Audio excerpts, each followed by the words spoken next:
All right, part 2 of this chapter. Jonas went home the next morning, cheerfully greeted his parents, and lied easily about what a busy, pleasant night he had had. His father smiled and lied easily too about his busy and pleasant day the day before. Throughout the school day, as he did his lessons, Jonas went over the plan in his head. It seemed startlingly simple.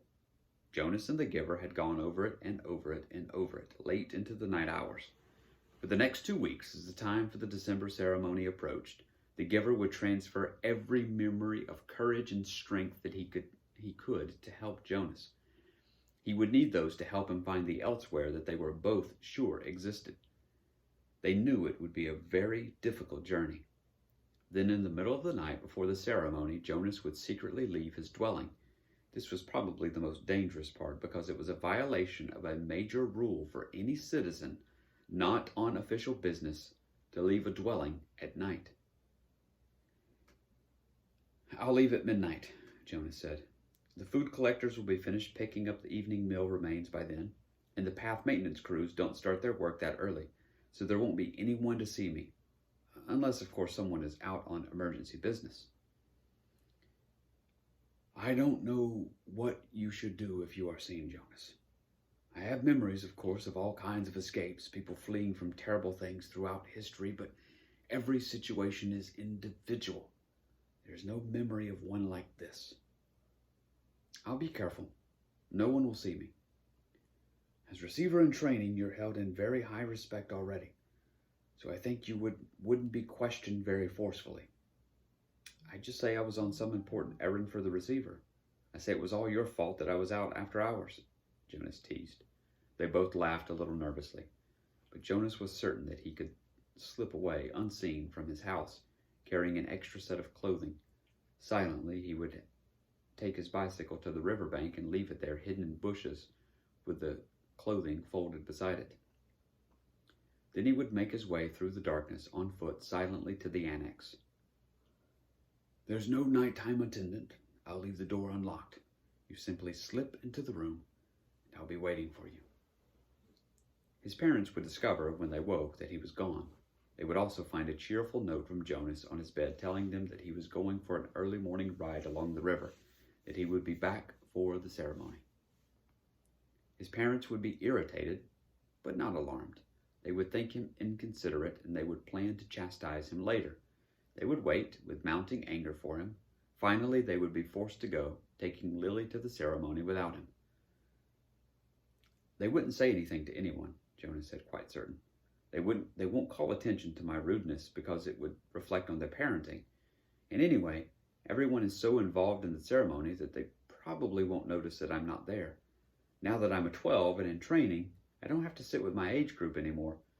So Asher will think I'm with my parents or with you. And your parents will assume you're with Asher or with me. It will take everyone a while to realize that I'm not there at all. And you and I will be long on our way by then."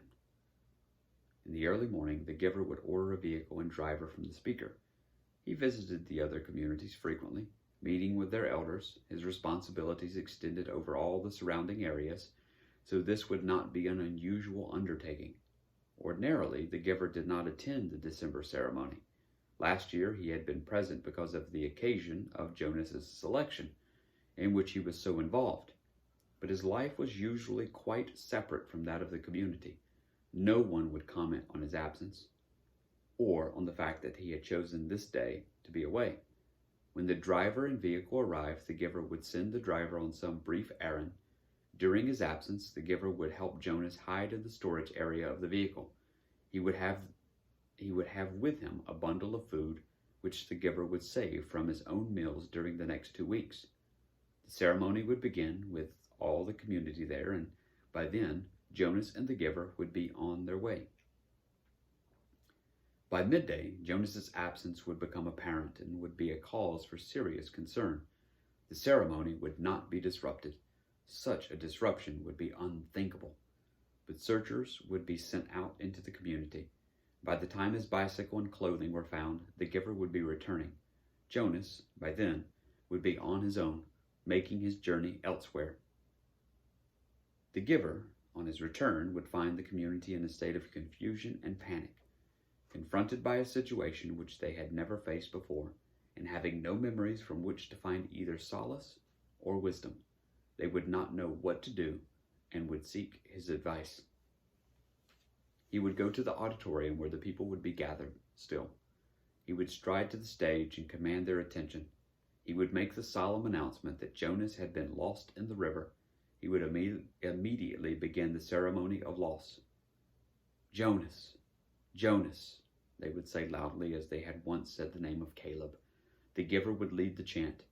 Together, they would let Jonas's presence in their lives fade away as they said his name in unison more slowly, softer and softer, until he was disappearing from them, until he was no more than an occasional murmur, and then, by the end of the long day, gone forever, not to be mentioned again.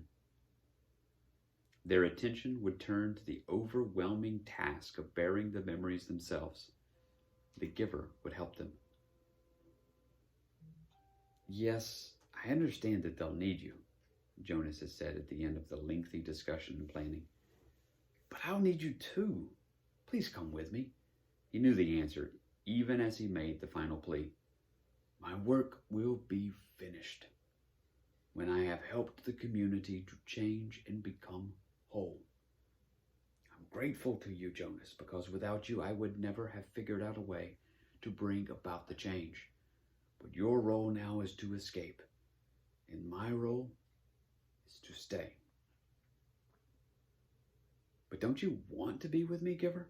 Jonas asked sadly. The giver hugged him. I love you, Jonas, but I have another place to go. When my work here is finished, I want to be with my daughter. Jonas had been staring glumly at the floor.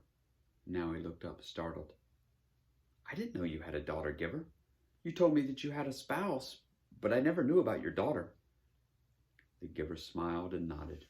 For the first time in their long months together, Jonas saw him look truly happy.